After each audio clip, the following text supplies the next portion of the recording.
Welcome to the Direct Line powered by 10Bet. I'm Nico Kritsiotis, and we're out at the wonderful Randkiesfontein training establishment in Midrand, north of Johannesburg. And today we'll be chatting to a special guest. Timothy Woodruff comes from a dynasty of racehorse trainers, and he is now part of the James Crawford stable. He's based here at Randkiesfontein. He'll tell us about his horses running on Summer Cup Day, as well as telling us a little bit more about himself and how he's got back into horse racing. And coming up later on in the show, we'll have Nico's notebook focusing in on the betting on the upcoming Summer Cup.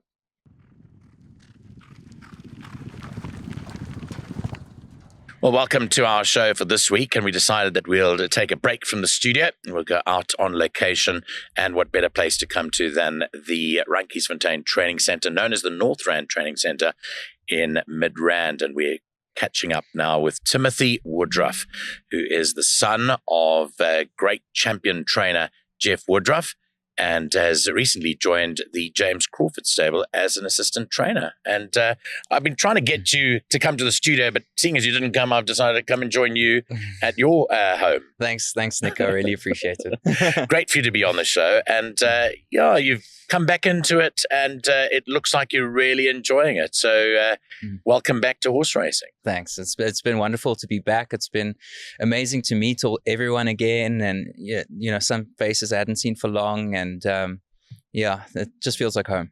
Well, as I mentioned in the opening, you come from a dynasty of champion racehorse trainers. I mean, you're part of the whole Millard dynasty, of course.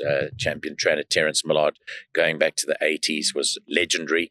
His son Tony took over the reins from him, and of course your dad Jeff Woodruff needs no introduction. So you've grown up with horse racing. Yeah, I was plonked on a horse, I think, when I was 2 years old, and I never really looked back. I show jumped, I did dressage. We were always out riding our ponies. We were in Cape Town. I lived in Cape Town till I was 10. And we had a farm there, which, where we trained the racehorses as well. And I was always riding. And the horses have obviously always been special to me. Sometimes I think you can take it for granted when you come from a family like mine, where there's just always horses around, and, you want to go out and try and experience other parts of life. And because it's very much a little circle, the whole, not just racing, but horsey people in general. So, I'm very grateful for what I've been given in this life. And also, just mentioning the Millard Woodruff training establishments, you've had a lot of champions along the way. So, you're not just ordinary racehorse trainers. You've trained a lot of champions in South Africa. Yeah. Well, my grandfather was obviously great. I think he was champion trainer 7 times, won the July 6 times, the Met 6 times, Gold Cup as well. And, my dad was champion trainer 5 times. My uncle's very successful in Hong Kong. Also Guy Rickson and my uncle Ralph Rickson. Very successful trainers in their own right as well.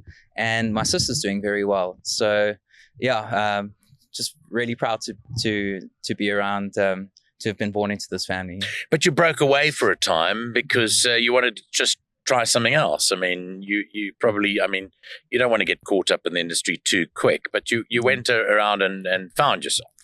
Yeah.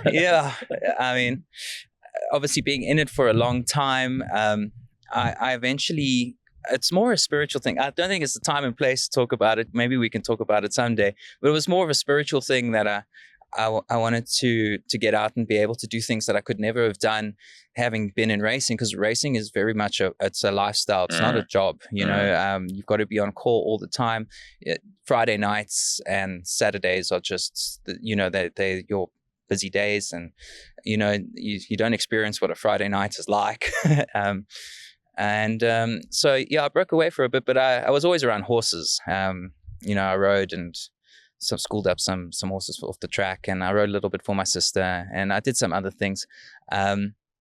So whenever I wasn't around horses, I felt like there was something missing. And it's amazing because there's studies out now that show how a horse's heartbeat gives off a sort of frequency that can be very calming and soothing, and even healing for certain people.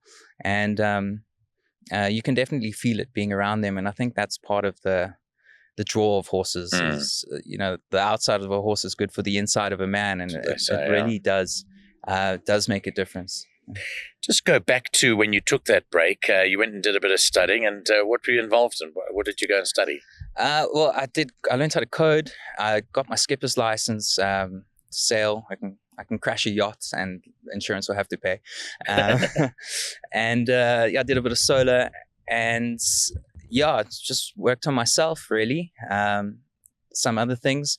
You were telling the guys here, the background crew, that you also involved in a bit of martial arts. Is that right? Yeah. Look, I was never going to become a Dricus du Plessis, but I enjoyed my MMA and jiu-jitsu. All things I wouldn't have been able to do had I been in racing, because it's a very, it's a 24/7 job. Yeah, time consuming. Yeah. And you don't really have the time to do these other sorts of things. And if you do, you're probably not doing your job properly. So, I'll try and make time now to maybe do MMA and jiu-jitsu and maybe ride a little bit more. But for now, I'm really just focused on the horses. Got a lot of responsibility. James has been very good to me, and to put me in charge of this team over here. How did it come about? How did you come about to get involved? I mean, obviously they were looking for someone. Yes. But how did you go about getting the job? So I decided that I wanted to come give it a bash in Joburg. Very naively, I just came up and thought, let me see. And Nishin Moodley was nice enough to give me a horse. Sandirian Governor also gave me a horse to look after. And then I bought one myself, and I was just kind of trying to get these babies up and running and see if I could run the horses under my sister's name. Yes. And then the job opportunity with James came up, and it just seemed like a no-brainer. It was a perfect sort of fit. So, I grabbed it with both hands, and just hoping I can do them proud. Well, they're a big, formidable force now. I mean, Brett Crawford has now moved to Hong Kong and has won his first group race there in his very first season of training. In fact, first couple of months of training, which is great for the Crawford name. But, I mean, they're a stable that have been winning these big races and raiding KwaZulu-Natal from here. So this is really like a home base. You're in charge of a big operation here. Yeah, especially when the Durban season comes around again, it gets very hectic over here. With all the horses, we just raid.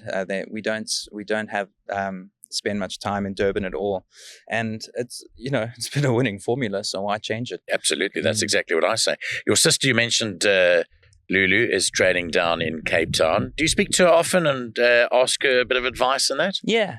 We speak often. We definitely ask each other. If there's something that we got, if know anything about it. But Lulu's very capable on her own. I don't think she needs my help at all. But we do. But your dad's also involved there, is he? Yes. To a certain extent. Yeah.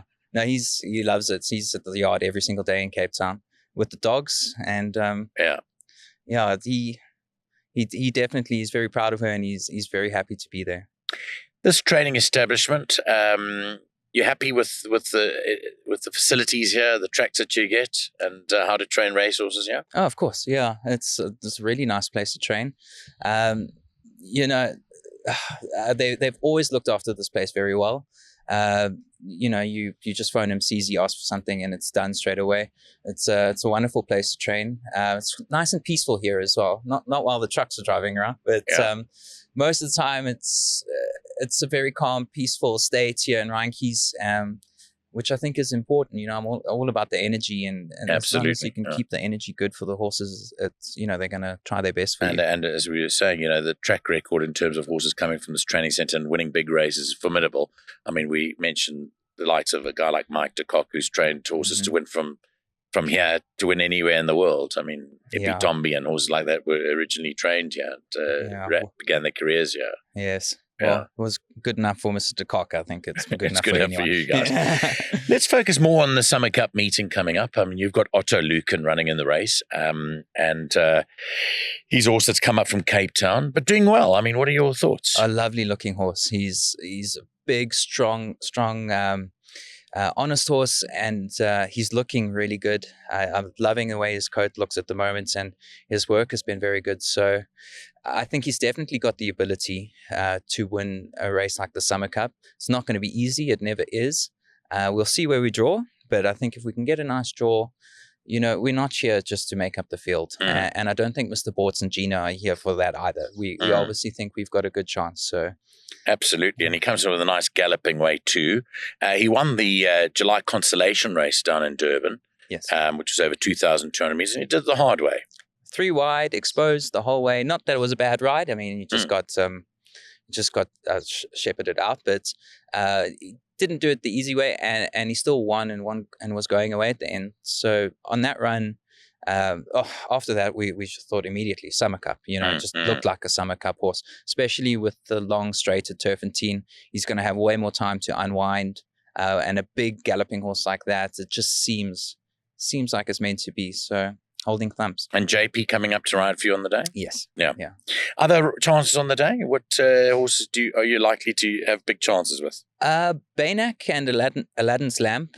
I think they've got nice weights. Especially Baynak, he's much better than his rating suggests, I think. And Aladdin could be too.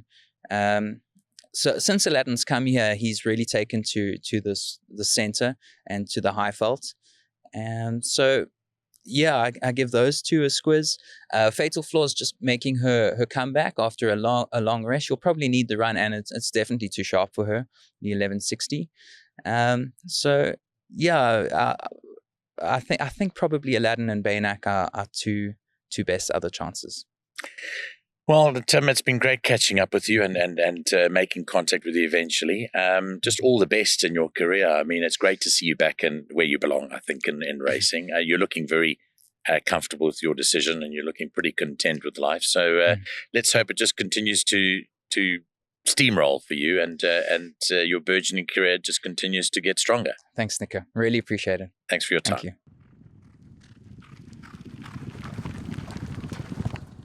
Welcome to Nico's Notebook at the end of today's show. Well, just a couple of things. Firstly, you would have noticed during the whole month of November, I've been growing this thing around my mouth, and it is getting rather itchy at the moment. But it's all done for a good cause, and the cause is men's health, men's mental health, and men's health issues as men get older. So don't forget to click onto this QR code and to donate to a good cause. Remember that there's only a couple more weeks left to go. Also, we're starting a new competition here on the Direct Line powered by 10Bet, where you can get the chance to win a 500 Rand 10Bet voucher weekly on our podcast. We're now calling for entries to come through. We'll discuss the nature of the competition and how that's going to work as soon as we get it off the ground. But you can be one of the first people to enter by sending your name and your phone number. That's what you need to do to the following email address. Send it to thedirectlinesa@gmail.com. We're now open for entries, and you can be the first to enter that competition where you can win 500 Rand weekly on our podcast. We end off today's show with a final look at the Summer Cup and the potential winners for this year's big race. Who are we going to go for? Well, the favorite is a horse called the Equator from the Tony Peters stable. The second favorite is last year's winner, Atticus Finch, who I think may be carrying just too much weight, courtesy of his win in the Charity Mile.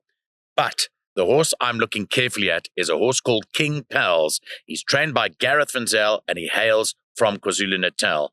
I've been very impressed with his preparation coming into the race, and I think he could well be the right horse that you're looking for. Another horse that I'm particularly interested in is Madison Valley, and he is quoted at 10-1. He ran fourth in this race last year, and I think he could lift it up a notch or two to win this year's big race. So my two horses for the Summer Cup to be run this coming weekend are King Pels and Madison Valley. And don't forget, as we spoke to Timothy Woodruff, his horse Otto Lycan might well be another horse that you can include. Well, that's it for the Direct Line powered by 10Bet. Thanks very much for joining us here at Ryan Kiesfontein Training Centre, signing off for another week. Bye-bye.